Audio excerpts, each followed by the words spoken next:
Hey, what's up guys? How you doing? It's me, Mr. 4K Upscaler. On this video, I'm gonna try to give you my recommended settings for standard preset, non-HDR content, meaning you'll be watching standard dynamic range, standard content. There won't be any HDR. So if you have OLED and you are looking for a preset that is for non-HDR content, well, hopefully that this video will be helpful to you, I hope. So anyway, without any further ado, let's go ahead and let's do this. First thing I'm going to try to do is I'm going to try to adjust the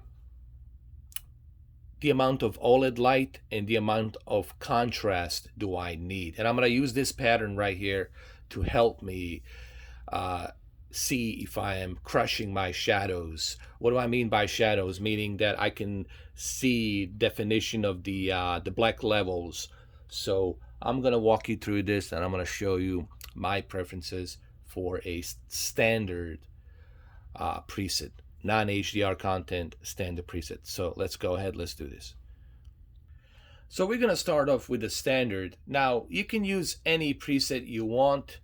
I would suggest going with the standard because that's the one you're going to be using for your standard non-HDR content. So first thing first is the OLED light.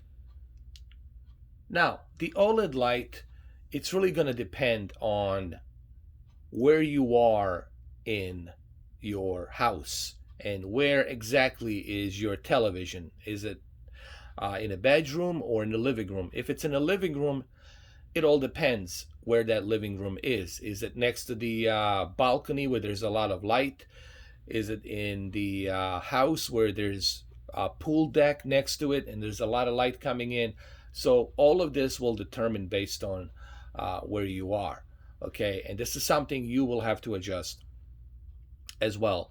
But for me, I usually leave my OLED light at 79. And honestly, even in this room, I have a lot of lights. It's lit up perfectly. Even in this room, it's still visible and it's still great. So I would leave the OLED light at 79, but depending where you are, you can adjust it for your preference. But this is where I would recommend to keep it. Now, you're going to say, why do you want to keep OLED light at 79? Because you're not watching HDR content and this is a standard content. So remember, we're doing a standard preset for non-HDR content. So you want to have more longevity on your OLED, and moving that OLED light down, it's gonna help longevity of your OLED panel. Okay, blasting it all the way high, obviously over time, it's gonna go bad. So what you want to do is you want to conserve that light to as much as possible, so keep it at 79.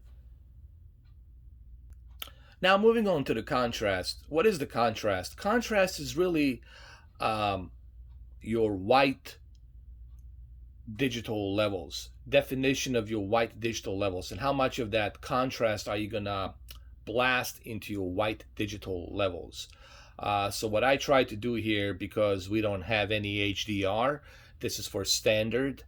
I, looking at my own preference, looking at this TV C10 that I have, 84 clicks seems like to me seems like a sweet spot. So this is where I call my own sweet spot 84. Okay, and as you can see clearly here, the definition of these bars seems to be very visible. They're not being blown out, so 84 at the contrast. Now moving on to the brightness. What is the brightness? Brightness is really adjustment of your black levels. And you're going to see here, if I move my brightness all the way down, I'm going to start crushing my black levels slowly but surely. And you're going to see how they're going to be crushed. See? Right now they're totally crushed and you have no definition of the shadows in the dark areas in the movie. So The best thing to do with the brightness is leave it at 50. This is where it's always should be, 50. That's why I keep telling everybody, leave it at 50. That's where it should be. Never mess around with this. Leave it here at 50. Moving on to the sharpness, it depends on what type of size of a TV do you have. This is a 48 inch. It's a small OLED TV, and probably the smallest OLED TV. And you're going to be watching standard dynamic range type of a content with a 1080p upscale to 4K. So you're not going to be getting that great detail on a standard content. So to me, this is the sweet spot, 24. Now, if I was watching a 4K content, then this would go all the way down to 10. But since we're now watching the 4K content here, and this is for standard upscaled content to 4K, we want to keep it at 24.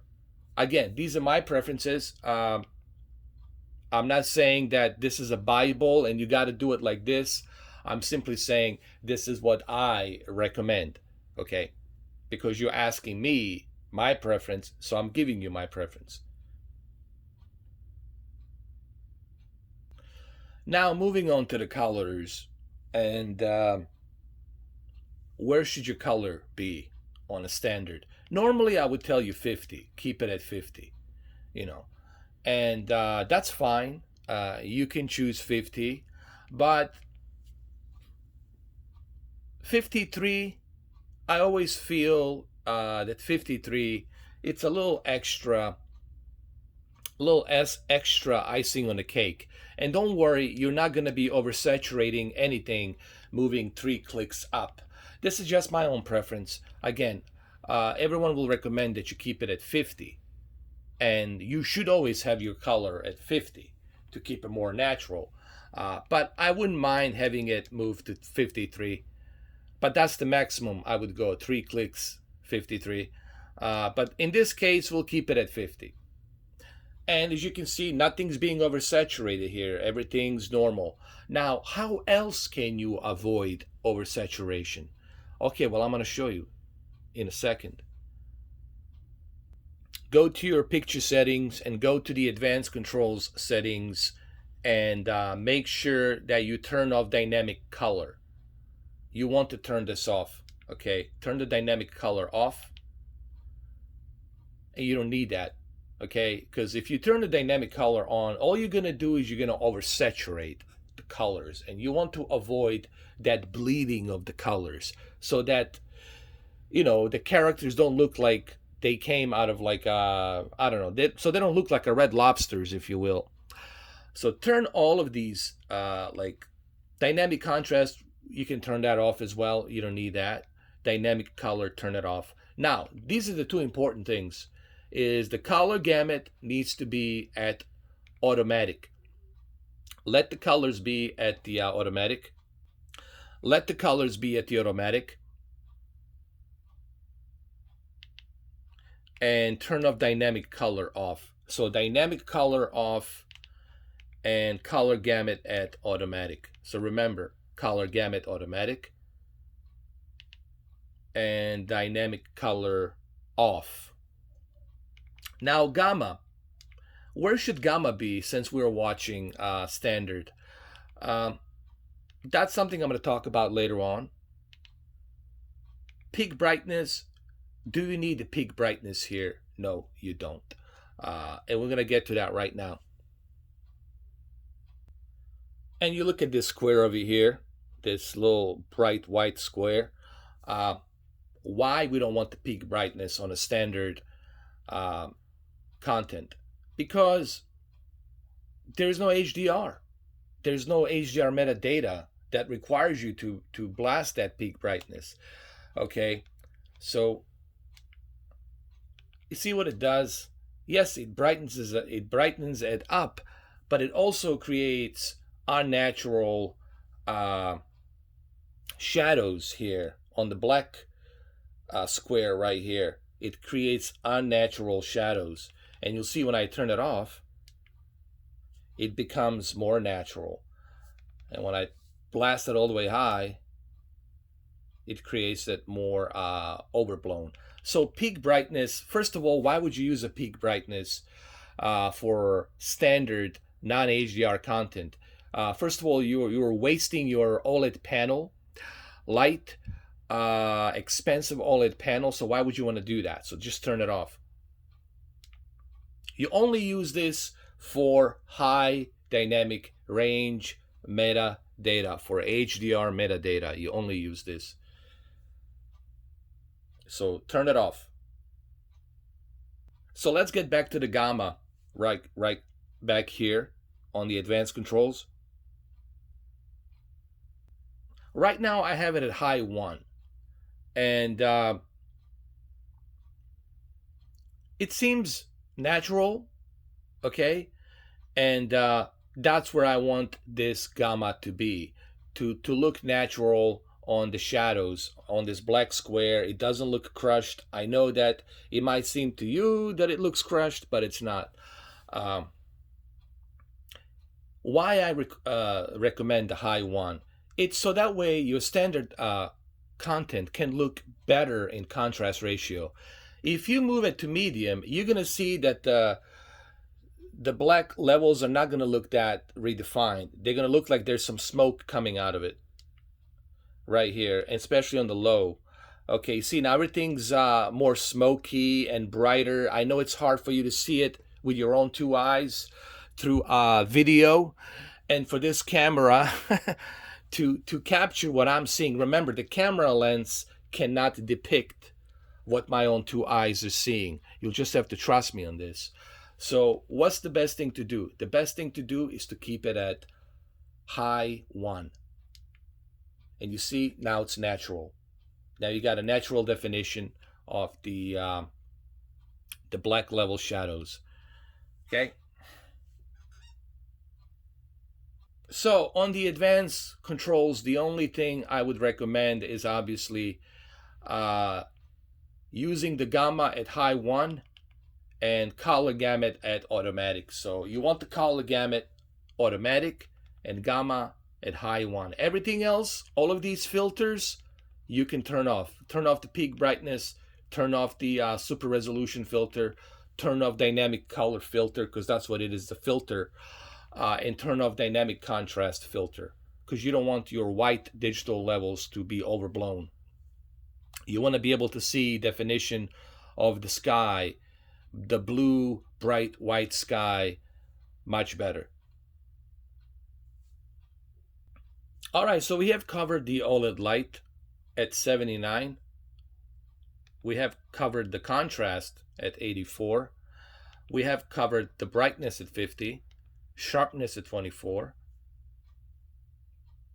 I hope you guys are writing this down. Color at 50. Tint, you never touch this. Even professional calibrators never mess with this. Color temperature, we'll get back to that in a minute. Advanced controls, we already covered that. Turn dynamic contrast off, dynamic color off, color gamut at automatic, super resolution off, gamma at high 1, and peak brightness at off. So let's get back to color temperature. Let's dive into this. Why do I recommend color temperature to be at warm? And specifically, we'll move it to warm 15. Why do I want to warm color of temperature? We're gonna talk about this for a little bit right now. All right, this is just a demo, a photo of something that's being used on a calibrating software. Why warm 15? Because warm 15, it's a nice balanced tone of color temperature between cold blue, that blue UV vibrant light, and a warm sepia vibrant light. Now, if we go all the way high to warm, then this is going to start looking very, very yellowish. And for the movies, yes, for the movies, I would say you can go ahead and do that. But since you're going to be watching all kinds of different content on your standard preset, the warm 15 will fit perfectly. Why don't I recommend cold blue? Because cold blue, it's really good only for displays on the Magnolia and Best Buy, Magnolia, Target, Walmart. It's only good for showcasing a TV in a very lit up room or lit up arena, but it's really not good for 7 feet away, like a living room, home use. It's bad for your eyes. That blue UV light is bad for your eyes. And I'll give you some more examples here. You will see the warm 15 looks very nicely redefined. And if you look at this entire picture right here, just remember, warm 15 for a standard preset. This is not for the movies. For the movies, you can go up to 24, warm 24. If you're gonna be using it for the movies, then warm 24, that's where I would keep it. But that's why you use different presets. You have a movie preset only for movies, and a standard preset for your cable and everything else, and a sports preset for sports, and then gaming for gaming. That's why we have different presets. Now this one is for all of the above standard that you're watching, standard content, cable content, stuff like that. Now let's bring it back to warm 15 right here. So this is what I recommend: warm 15 tone of color, temperature, and that's where it should be.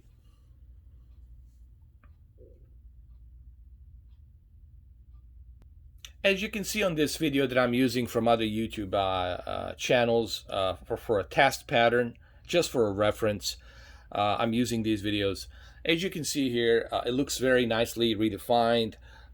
Colors are nicely redefined. There's really no bleeding here, and you're gonna see this. I guarantee you, if you use these presets, if you use these settings that I'm recommending on this video, I guarantee you will notice right away much better colors, better shadows in the night scenes in the movie on a standard. Remember, this is for standard. Okay, I want to emphasize again, I don't want people typing in the comments, what about the HDR? HDR is different. This is for standard non-HDR content, and I think you guys will enjoy these settings and presets. So let's go through this one more time really quick. So we're in the standard right here, user, standard settings, OLED light 79. Let's go through this again. OLED light 79, contrast 84, brightness 50, sharpness 24, color 50, tint, you leave that alone, color temperature W15, warm 15, and then let's go to additional settings. Additional settings. I'm sorry, I meant to say advanced controls, advanced settings. I apologize. Advanced settings. Advanced settings, again, advanced controls, dynamic contrast off, dynamic color off, color gamut automatic, super resolution off, and gamma high 1 and peak brightness off. These two are the only things you have to worry about, is color gamut at automatic and gamma at high 1. Everything else you turn off. Turn everything else and use gamma at high 1 and color gamut at automatic.